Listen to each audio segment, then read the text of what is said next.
Buenas tardes, bendiciones en este jueves 4 de agosto, jueves perteneciente a la semana 18ª del tiempo ordinario y providencialmente jueves eucarístico con una fiesta hermosísima que es la de San Juan María Vianney, el santo cura de Ars, patrono de los sacerdotes. No dejemos de elevar una oración por los sacerdotes, por aquellos que en este momento dedican su vida a pastorear, a guiar, a acompañar las comunidades, para que sean pastores cercanos a su rebaño, para que sean pastores que edifiquen, que hablen del Evangelio con propiedad, pero sobre todo que enseñen verdaderamente, que guíen, que sanen, que sean esa fuente de misericordia, esa fuente de sabiduría. Y nosotros por nuestro lado, atendámoslos, apoyémoslos. No seamos presa fácil del juzgar sin entender.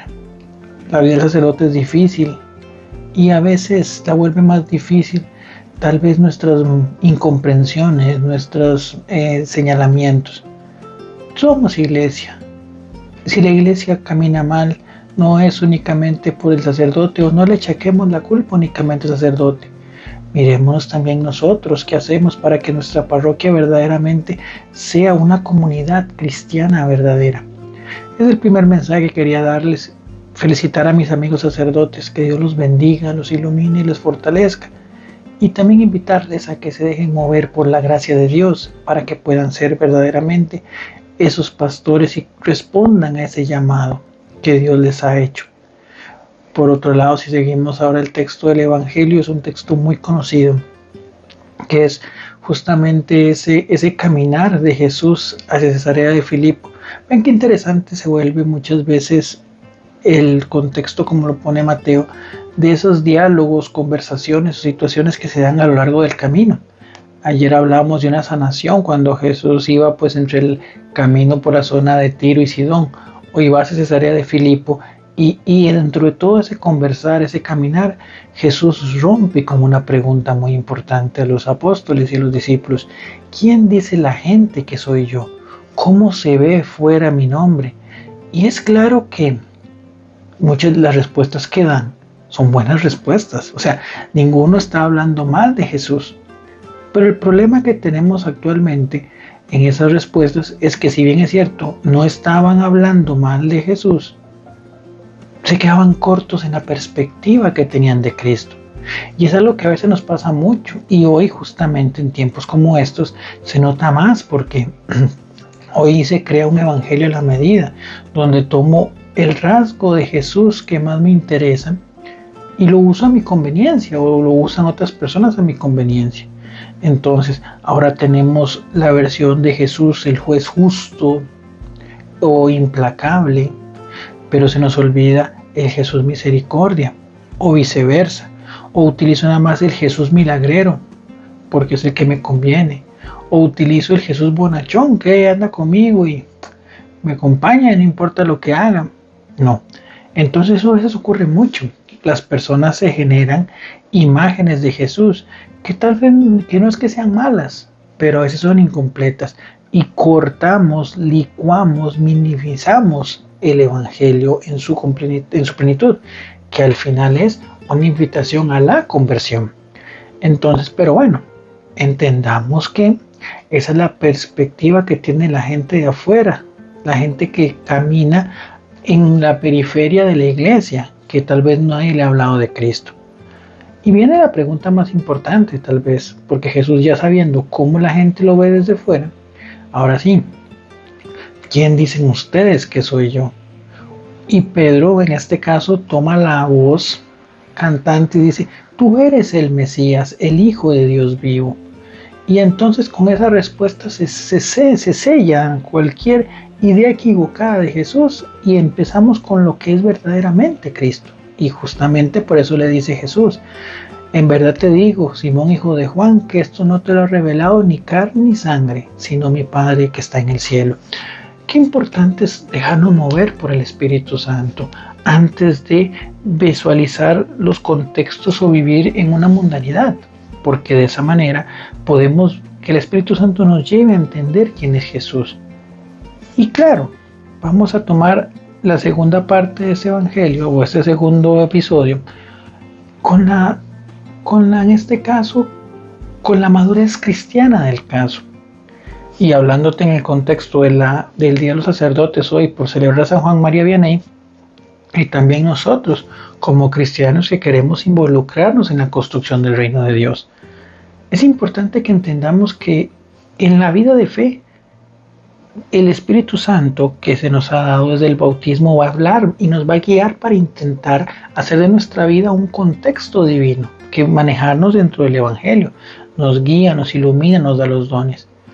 Pero dentro de nuestra dualidad, como personas, como seres humanos, como materia, habrá momentos de equivocación, y justamente le pasó hoy a Pedro en el mismo relato, poco tiempo después de haber sido pues enaltecido, por decirlo de alguna manera, por una respuesta, de ser colocado al frente y columna de los demás apóstoles, ser ese lugar de referencia para los otros en el momento de Cristo se va. Pocos instantes después, pues Jesús les indica sobre su muerte y pasión, y Pedro se lo lleva por aparte y le dice: Señor, no puede ser de esta manera, no puede ser así. Dos puntos importantes en esta situación. La primera, reitero, somos seres humanos y nos podemos equivocar. Y la segunda, vean qué interesante, Pedro reprende a Jesús no porque pensara que Jesús estuviera equivocado, sino porque amaba tanto a Jesús que no quería que le pasaran esas cosas. Pero es importante que definamos y entendamos que el camino cristiano también debe ser movido por la cruz. No una cruz como ejecutora, como un signo de humillación. La humillación ya la asumió Cristo por nosotros. Pero sí como un mecanismo que nos enseña, en primer lugar, a darnos cuenta de que vivimos en un mundo pasajero. Y nuestro fin último no es la tierra, es el cielo, donde no habrá pues sufrimiento, donde no habrá dolor, donde no habrá tristeza. Segundo, siempre estaremos en guerra porque el maligno quiere arrebatarnos a la fuerza de la mano de Dios. Entonces ahora tocará luchar y tocará sufrir. Y tres, si mi mirada está puesta en hombres, mi fe claudicará muy pronto. Pero si mi fe está puesta en Cristo, cuando es Cristo el centro de entendiéndolo como es, entendiéndolo como aquel creador y salvador, como el Dios de nuestra vida, podremos también aprender a visualizarlo, incluso en los momentos más difíciles. Y no porque una persona se haya equivocado, quiere decir que Dios se va a olvidar de la misión que le dio. Pedro no fue que le dijo, en este caso Jesús, tú eres Pedro y sobre esta piedra edificaré mi iglesia, y a la primera que cogió, no, la verdad es que vos no sos lo suficientemente fuerte para hacer la piedra, voy a buscarme otro. No, la misión se mantiene. ¿Por qué? Porque el Señor sabe que fallamos, pero más sabe aún el llamado que tenemos y la misión que Él nos da. Entonces, si hoy te has equivocado, si hoy has fallado, si tal vez Dios te dio una misión y no la has podido completar como quisieras, no te pongas triste, no te sientas mal. Eso sí, vuelve de nuevo al camino que te llevó a recibir esa misión, porque Dios seguirá confiando en vos. Dios seguirá mandándote y seguirá diciéndote que seas valiente, que no tengas miedo, que no te preocupe las equivocaciones. Bástate mi gracia aunque estés en debilidad. Entonces, no nos olvidemos del llamado que tenemos, de esa vocación, y caminemos firmemente hacia la presencia con el Señor. Que este jueves eucarístico, como te digo en un momento, pues cierra tus ojos y ora por los sacerdotes. Sin ellos no tenemos Eucaristía, y qué mayor tesoro que ese, el cielo en la tierra, como dice Scott Hahn en su libro La Cena del Cordero. Oremos por ellos, apoyémoslos, no seamos piedras de tropiezo para ellos. Y entendamos que son seres humanos que se cansan, que sufren, que se equivocan y sobre todo que son miembros de la iglesia, pero no son el único centro de la iglesia. Si la parroquia falla, si mi grupo falla, si mi comunidad falla, no sea tan facilista de señalar únicamente al sacerdote. Revísese usted, reflexione para usted, porque al final el sacerdote está de paso, el que se va a mantener en la comunidad es usted. Y con esto tampoco siento que sea la culpa completamente suya, posiblemente sean culpas compartidas, pero entonces en este caso que toca, dialogar, compartir, pero sobre todo movido en el amor de Dios. Que Dios nos bendiga y que pase un excelente jueves.